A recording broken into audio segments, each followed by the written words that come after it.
열왕기하 21장. 므낫세는 12세에 왕이 돼 55년 동안 예루살렘에서 다스렸습니다. 그의 어머니의 이름은 헵시바입니다. 므낫세는 여호와 보시기에 악한 일을 했습니다. 그는 여호와께서 이스라엘 백성들 앞에서 쫓아내신 나라들의 혐오스러운 관습을 따랐습니다. 므낫세는 자기 아버지 히스기야가 무너뜨린 산당들을 다시 지었고, 또 이스라엘 왕 아합이 한 것처럼 바알의 제단을 세웠으며 아세라 목상을 만들었습니다. 그리고 그는 하늘의 별 무리를 경배하고 섬겼습니다. 므낫세는 여호와께서 내가 예루살렘에 내 이름을 둘 것이다 라고 말씀하신 그 여호와의 성전에 제단을 만들었습니다.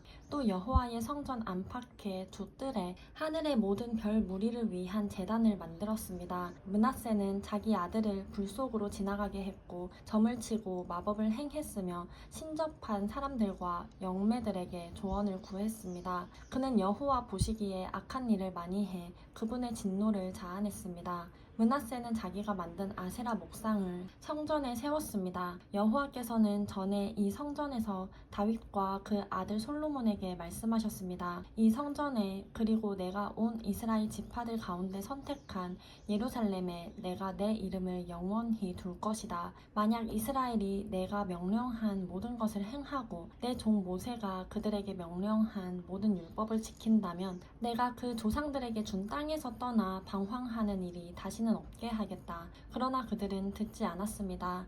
므낫세는 그들을 잘못 인도해 여호와께서 이스라엘 자손들 앞에서 멸망시키신 나라들보다 더 악한 일을 하게 했던 것입니다. 그래서 여호와께서는 그분의 종인 예언자들을 통해 말씀하셨습니다. 유다 왕 므낫세가 이런 가증스러운 죄들을 지었다. 그는 자기보다 전에 있던 아모리 사람들보다 더 악한 일을 했고, 또 유다가 자기 우상들을 섬기는 죄에 빠지게 했다. 그러므로 이스라엘의 하나님 여호와가 말한다. 보라, 내가 예루살렘과 유다에 재앙을 보내 그 소식을 듣는 사람마다 귀가 울리게 할 것이다.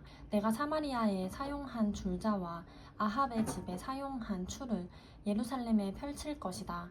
내가 예루살렘을 씻어내되 사람이 접시를 씻어 엎어놓은 것처럼 완전히 씻어낼 것이다. 내가 내 유업 가운데 남은 사람들을 버려 그들의 원수들 손에 넘길 것이다. 그러면 그들은 모든 원수들에게 먹이가 되고 전리품이 될 것이다. 그들이 내 눈앞에서 악을 행해 그 조상들이 이집트에서 나온 그날부터 오늘날까지 내 진노를 자아냈기 때문이다. 므낫세는 유다가 죄를 짓도록 만들어 그들이 여호와 보시기에 악을 행하게 한 일 외에도 죄 없는 사람들의 피를 흘리게 한 일이 무척 많았습니다. 그리하여 그 피가 예루살렘의 이 끝에서 저 끝까지 가득하게 됐습니다. 므낫세의 통치기에 있었던 다른 일들, 곧 므낫세가 한 모든 일과 므낫세가 지은 죄는 유다 왕들의 역대기에 기록돼 있습니다. 이렇게 해서 므낫세는 자기 조상들과 함께 잠들었고 자기 왕궁의 정원, 곧 우사의 정원에 묻혔습니다. 그리고 므낫세의 아들 아몬이 뒤를 이어 왕이 됐습니다.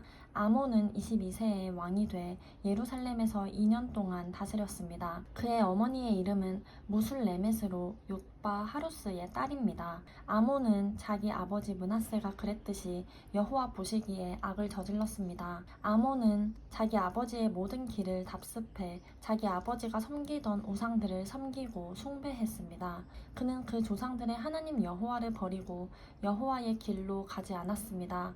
아몬의 신하들이 그를 반역해 왕궁에서 왕을 살해했습니다. 그러나 그 땅의 백성들이 아몬 왕을 반역한 사람들을 모두 죽이고 그 아들 요시야를 왕위에 올렸습니다. 아몬의 다른 모든 일과 그가 한 일은 유다 왕의 역대기에 기록돼 있습니다. 그는 우사의 정원에 있는 자기 무덤에 묻혔습니다. 그리고 아몬의 아들 요시야가 뒤를 이어 왕이 됐습니다.